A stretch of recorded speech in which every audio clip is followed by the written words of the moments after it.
Skeptic means I don't trust people. I don't trust anything. I'm a skeptic. I'm skeptical. I don't trust it. Not easily convinced, it says here. This example sentence, many consumers are still skeptical to buy Samsung smartphones after the issue with the Galaxy Note 7. They don't want to trust it. So it can be on an issue, all right? Just I'm skeptical about this, skeptical to, like I said, sometimes people will call themselves a skeptic to kind of describe their personality, right? I don't trust anything really easily. When I read the news, I'm skeptical of that. When I see hear about some nice thing and they promise it's going to be perfect, or this Finland idea, oh, I'm a skeptic, they will get lazy, like that. That's just kind of your personality. So you might see people say that sometimes. Number 2, plunk down. Plunk down just means to pay. To pay. Think the reason they say down, like plunk down, like throw down on the table. Here is the money. Boom. Sorry. Like that. To plunk down. Obviously, you're not really paying in cash, especially if you're going to plunk down $50 million. I'm not going to literally plunk down $50 million onto the table, but that is where the expression came from, to plunk down that money. To a lot of times it might be used when you don't want to pay for something. But I have to. Here you go. Take it, right? Some tax. This example sentence says Kia Motors is said to plunk down $50 million for the damages they caused their consumers, right? Is that something they planned on paying? No, but they have to plunk it down anyways. It implies some reluctance. I think so. Yeah, that's exactly what I would say. Number 3, cash-strapped.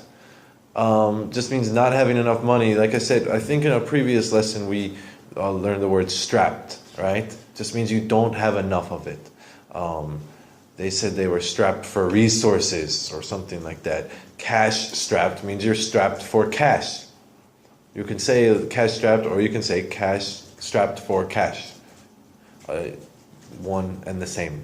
If you're cash-strapped, you don't have enough money. Again, cash literally means cash, like bills, but it just means money. Cash-strapped. I don't have enough money because I lost my job. I'm really cash-strapped. Here, this example sentence says, oh, I can't afford Christmas presents because I'm really cash-strapped. I just don't have enough money.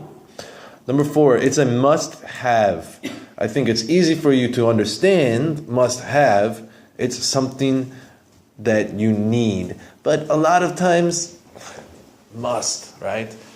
The word must, one thing that's always difficult to explain to Korean speakers is the difference between must and need to and should, right? For some reason that's always hard to explain. Should is it would be a good idea. It's not a must. Must or need to is quite strong. A lot of times when you use must, it means like this is 100% necessary. It's a very strong word. But when you say must have, a lot of times they call, what was a popular Christmas gift this year? I don't know. The Nintendo that I talked about before. They said, oh, this is a real must have. Do you really, really, really must have that? No, but they still call it a must have. It is something that, everyone wants it. So even though it's must have is different than everyone wants it, right? Want is just you want it. You must have it means you need it. But still they use it that way. This new advance in technology is a must have. They use it a lot like at Christmas time, or not just Christmas time, but for similar examples. Some new product comes out. Oh, this is a must have. This is a must have for every tech savvy person. This is a must have for sports fans. This is a must-have for cooking, people who like to cook, Everyone's going to want that one. Number 5, high-value employee. Again, I think you can understand the meaning. It is just telling you that those words are used together. Quite commonly, a high-value employee is someone who you want on your team. They can help you out, or you think they have a lot of potential, right? They graduated from a nice school. They may not have the skills yet, but they have value. You think they can do well. They might be a good leader. It can be so many different things why they might bring value to the company, but they are a high value employee. I think that one is quite easy to understand. And the last one might be the most difficult to understand if you aren't familiar with the word premise. The definition here says an idea or theory on which a statement or action is based. The definition here says a statement that is assumed to be true for the purpose of an argument from which a conclusion is drawn. So I think the best way to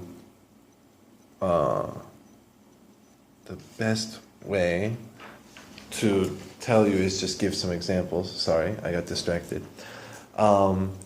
This is a good one. Most books about happiness, like there are a lot of books with self-help. Self-help books. Most books about happiness start out with the premise that happiness itself resists definition. So it's saying happiness is something that is hard to define, right? That is, when you read that book, that is the premise of that book. The book is based on that premise, that happiness resists definition. Happiness is hard to define. So that is the whole point of this book. If, in fact, happiness is easy to define, then this book kind of loses a lot of its value or has no importance. This one says, Page and Dornberg, again, it's probably talking about a book or something, start from the premise that what we love most about wine is its ability to make food taste even better. So their whole book is going to be talking about combining wine and food. Their premise is that's why people love wine, because it goes well with food. Maybe some people don't love wine because of food, just they want to drink wine by itself or something. So to them, this book kind of has no value. That is their premise. One more. That, in fact, is the premise of a beautifully photographed Vogue article headlined John Huntsman, The Outsider. That one doesn't have too many details. That's just a famous example of it. So a premise, it's something that is assumed to be true, and you need that to be true for some argument you are making or for some point that you are proving. So that could be in an essay or in some article that you're writing, in a book that you're writing, in a speech that you're giving, something like that. If there is a premise, it is something that you are assuming everyone believes that and that it is true.